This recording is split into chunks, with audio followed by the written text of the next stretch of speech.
Pues yo veo aquí todos bastante talluditos, ¿eh? O sea, aquí chavalitos muy jovencillos no veo. Estáis ya... ¿Y sois de cocina todos? Sí. Sí. ¿Cuándo habéis empezado? Este año. ¿Y cuándo termináis? ¿Y algunos se suele quedar en el camino o no? Eso lo podrán decir los profesores. Alguna hay que tirarle. Porque yo soy promotor de más de 30 años peleando por el nivel universitario dentro de la formación en la cocina y la gastronomía, y al final conseguimos hacer el Basque Culinary, ¿no? Entonces pertenezco al patronato y hemos estado ahí colaborando, y cuando llegó la primera promoción, que son 4 años, terminaron y yo hice el acto de presentación, ¿no? Y uno de los alumnos que ellos mismos habían elegido fue el que hizo su charla y su agradecimiento a la entrega de los diplomas. Y hubo una cosa que me llegó al alma, pero como una puñalada, ¿no? Porque dijo: cuando entramos aquí todos pensábamos ser cocineros, y ahora que hemos terminado no hay ninguno que quiera ser cocinero. Digo, bueno, vaya triunfo el nuestro. Porque, claro, al final era la primera promoción en una escuela universitaria, tal. Estaban tan rodeados de prensa, de medios, de tal, de entrevistas, que se les subió a todos la cosa a las nubes, y ya todos querían montar un negocio, hacer algo gordo, hacer algo impresionante y seguir saliendo en los medios. Pero yo creo que en la escuela se aprende a aprender, y luego en la vida se sigue aprendiendo hasta que uno se muere. Y si no hay esa teoría, mala cosa, ¿no? Bueno, pues yo os voy a presentar un poco, para que tengamos un motivo de charlar y de que preguntéis lo que queráis. Yo tengo una fórmula que grabamos en vídeo en nuestra aula de cocina, todas las recetas que hacemos. Entonces yo, me vaya donde me vaya, puedo estar pues 1 hora o 3 días hablando con recetas y con temas. Pero también tenemos unas presentaciones, y como el año pasado he cumplido 40 años en Aquelarre, y además de esos 40 años también de la nueva cocina vasca y de aquella revolución que hicimos unos cuantos chalaos en los años 70, pues bueno, yo os voy a hacer una pequeña recopilación en una presentación que es esta, ¿no? Pues no sale el sonido por ahí. Así es que no lo hemos colgado.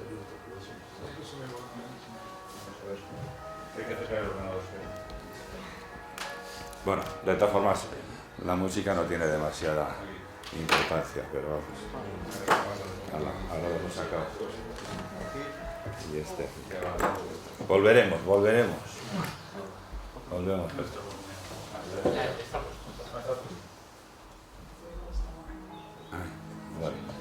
Esto empieza porque está en Sebastián en los años 60, y porque es en los años que yo estaba estudiando, los 60 y tantos. Yo iba a estudiar medicina, yo terminé el PREU, que era lo que se hacía entonces, ahora no sé ni cómo se llama, y pues como que vivimos en un país y cada año cambian de plan de estudio, pues no nos aclaramos. Y entonces yo iba a estudiar medicina, pero en el último año, antes de entrar en el verano aquel, pues me enteré de que existía una escuela de hostelería en Madrid, que era la única que había, y que vamos, a mí me había gustado cocinar, pero no pensaba que era una profesión. Iba a hacer medicina, que eso era mucho más importante. Y yo tengo luego muchos amigos médicos a los que les suelo decir que decidí matarlos con gusto, no como vosotros. Entonces, pues al final, por esta vía es otra historia.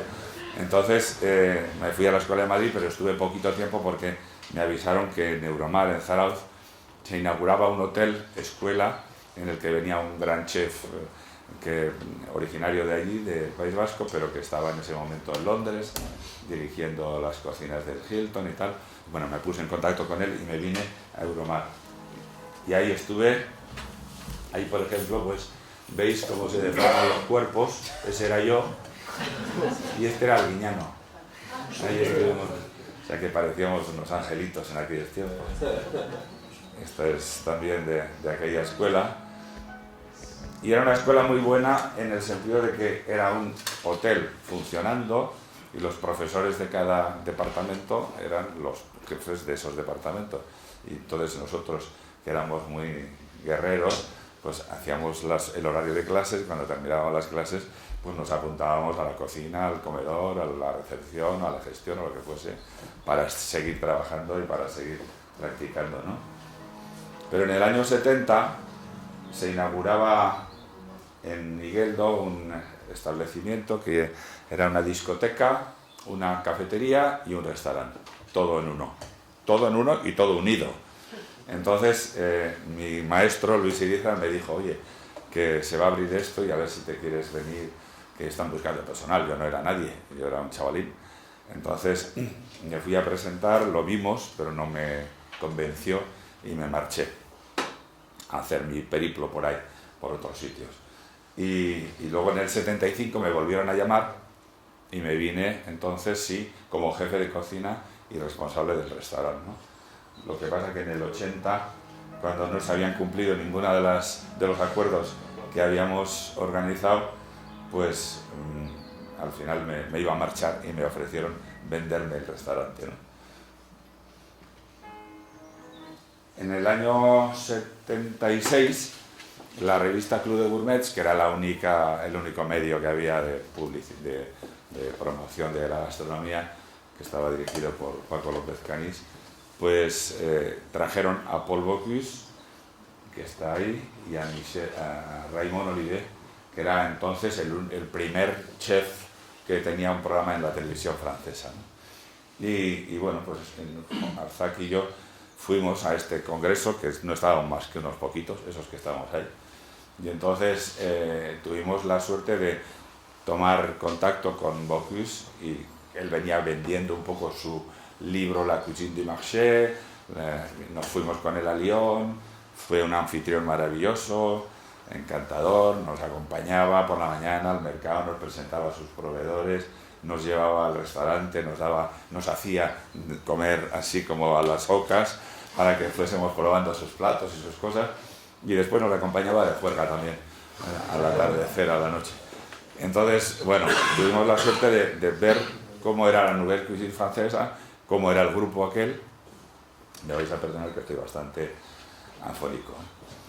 Y entonces, pues lo que decidimos, también nos fuimos después a donde los hermanos Troagro, entonces vivían los dos, Pierre y Jean, y también a Chapelle. Y entonces, después de hacer ese tour, volvimos a San Sebastián y dijimos, aquí hay que hacer algo porque la cocina vasca está un poquito adormecida, dormida en los laureles. Hay una buena herencia, pero no está en el mejor momento y tal. Vamos a reunir a una serie de colegas del entorno y vamos a ver si podemos hacer algo. Entonces empezamos a llamar a una cuadrilla, a una docena de colegas, más o menos entre 12 y 14. Esto es una de las reuniones. Aquí es cuando estábamos con Bocuse en su restaurante, Luis Irizar, y este es el grupo aquel que formamos de la nueva cocina vasca. Esto, mirado en aquel momento, nosotros íbamos como jabalís a hacer algo que creíamos que había que hacer, con la ilusión, pero cuando lo miras al cabo del tiempo y miras hacia atrás, te das cuenta de que la primera cosa que conseguimos es olvidarnos de la competencia y trabajar juntos, y apoyarnos absolutamente en todo. Es decir, cuando hacíamos cualquiera de las demostraciones que hacíamos, nos reuníamos en el restaurante de uno, todos, hacíamos entre todos una cena, invitábamos cada uno de nosotros a 3 o 4 personas, de forma que reuníamos a unas 40 o 50 personas, les hacíamos el menú y después salíamos así y nos poníamos a disposición de los comensales para conversar y para charlar y para cambiar impresiones, ¿no? Claro, todo aquello era, por un lado, la pasión y la ilusión, por otro, era el perder el sentimiento de la competencia. En tercer lugar, era el contactar con los proveedores y hablar un poquito más con ellos para ver de conseguir que nos regalasen algo de género, porque todo esto a los clientes los invitábamos. Y bueno, y era dignificar una profesión que no tenía ningún reconocimiento social. Es decir, ser cocinero, como a mí me pasó en mi casa, a otros muchos, era como algo inferior. Por eso yo siempre he tenido esa obsesión de conseguir que la formación dentro del mundo de la gastronomía tuviese la posibilidad del nivel universitario. No quiere decir que todos los cocineros tengan que hacer universitario, de ninguna manera, pero los que tienen tiempo, capacidad, posibilidad y que les apetece, pues que lo puedan hacer, ¿no?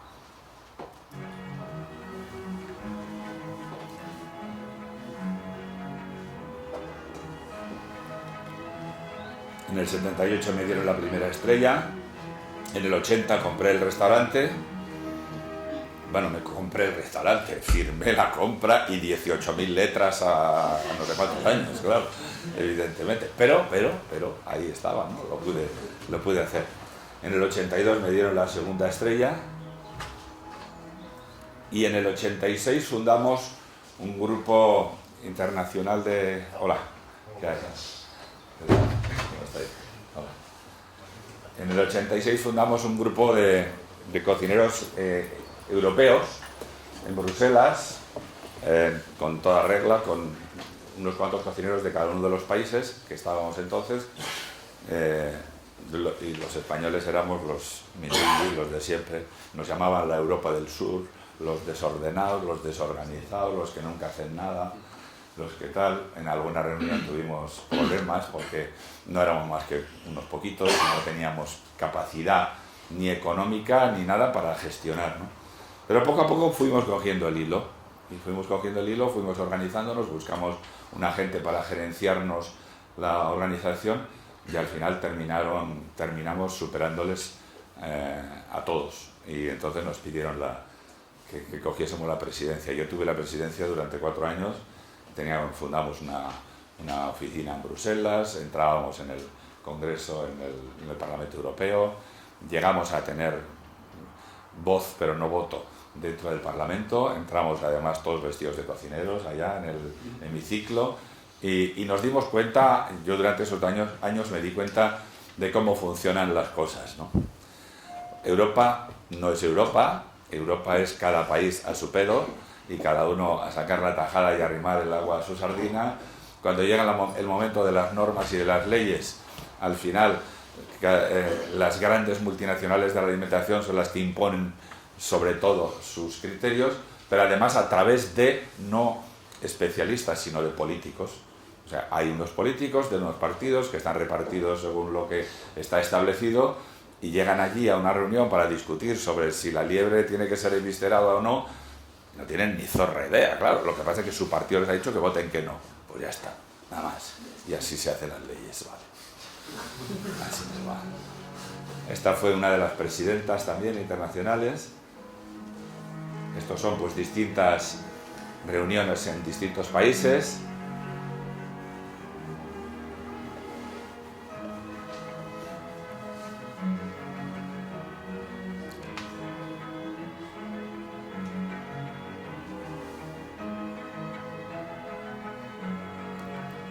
Ya en los años 90 yo decidí, como teníamos una cocina, pues aquello fue construido por quien fue construido, eran discotequeros.